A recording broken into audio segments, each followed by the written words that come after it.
Hey, future educators! Welcome to our crash course on lesson planning. Creating a lesson plan for the first time can feel like staring at a blank canvas, not knowing where to start. But don't worry, we've got you covered. In the next few minutes, we will walk through the essentials of crafting an effective lesson plan and how it fits into the larger curriculum. Let's dive in. Think of your lesson plan as the blueprint for an amazing learning experience. Here is what you need to include.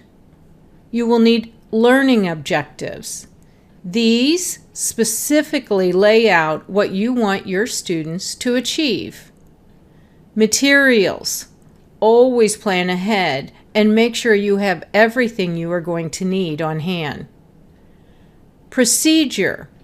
This is a clear, crisp, concise, step-by-step plan on how this lesson is going to unfold from beginning to end. And assessment. Always plan. How will you know if the objectives were met? Every lesson plan is a building block that fits into the established curriculum of the school or district.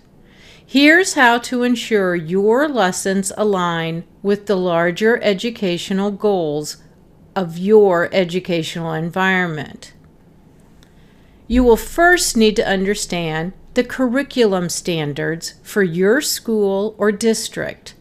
Make sure your objectives align with your school or district's established curriculum standards. These are based on state or national standards. Unit planning. Your lesson should contribute to a larger unit or theme. Think about where it fits in the sequence of lessons. It's a timeline of learning. Long-term goals. Consider how your lesson helps students progress towards the overall learning goals for the year. Your objectives are the heart of your lesson plan. They should be SMART. SMART stands for specific, measurable, achievable, relevant, and time-bound. Let's look at 3 different examples. In our first example, we'll look at the elementary level. Let's consider a 3rd grade math class.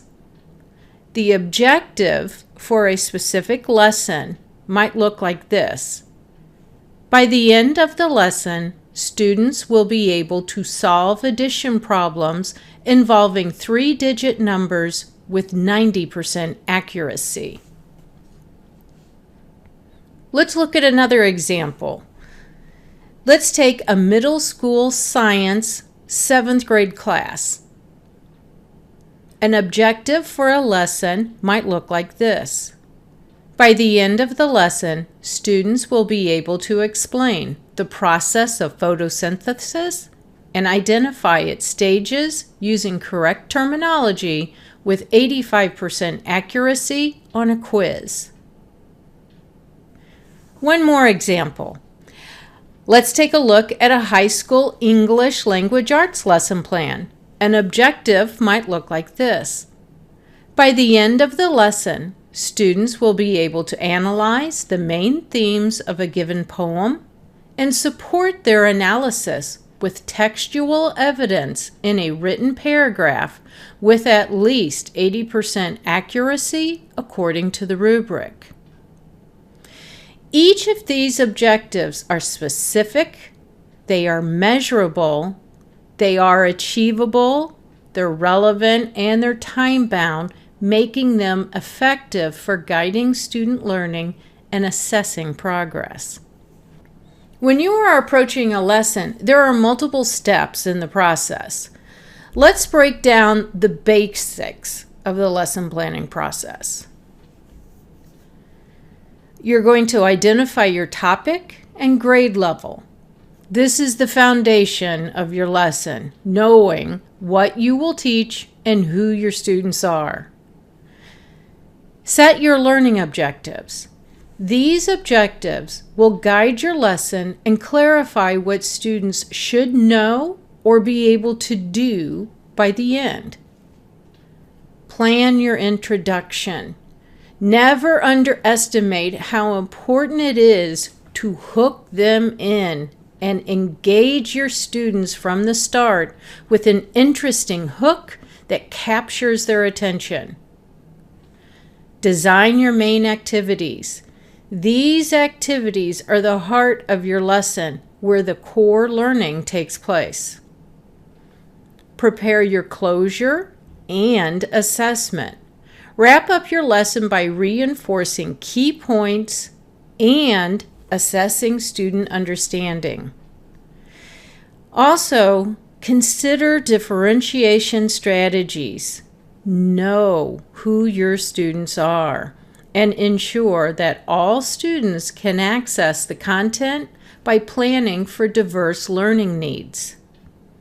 Finally, reflection at the end of the lesson. Take time to reflect on what worked well, what could be improved, and how students responded to the lesson. Being a reflective teacher is a major part of developing your skill set. As you plan your lessons, always think about prerequisites. What do students need to know before this lesson? Think about sequencing and how does this lesson prepare students for upcoming topics. Also, think about interdisciplinary connections. Can you tie in elements from other subjects?